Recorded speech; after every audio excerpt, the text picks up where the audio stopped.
This sort of scandal, if you like, the questions raised about Labor Party members and their links to certain figures, the continued rise of reform, it all feeds into this commentary around the future of the two-party system itself. It has been a battle between the two major parties for more than a century. And although this isn't the first time there's been a third contender, it certainly feels like the most serious challenge we've seen to the status quo in a long time.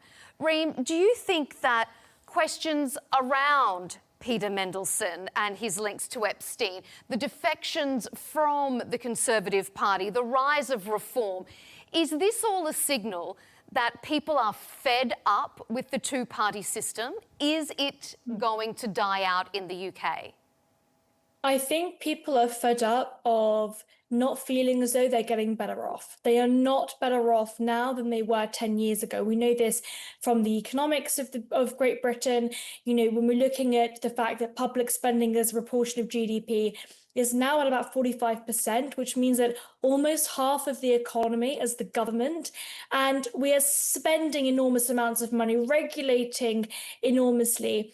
And people, as a result, are not better off. Now, of course, part of this is the fallout from Brexit. Now, only last Saturday, it was 6 years since the UK actually left the European Union.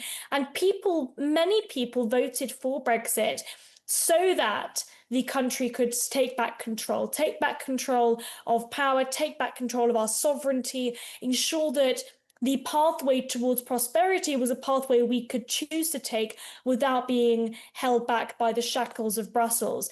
Now, what we have discovered is that our own governments in Whitehall and Westminster were almost just as protectionist and just as pro-regulation and pro-government and pro-sort of establishment thinking as Brussels. So what people voted for didn't occur. We've now been left with an enormous number of levers, and nobody has had the guts to pull a single one of them.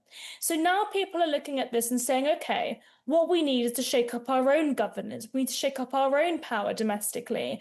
And I think that the rise of reform, the increasing support that reform are getting, is in part the backlash from people not feeling as though they are better off, but also this new rise in anti-establishment thinking. And it's, by the way, why I think accepting too many Tory defections will bode very, very badly for reform.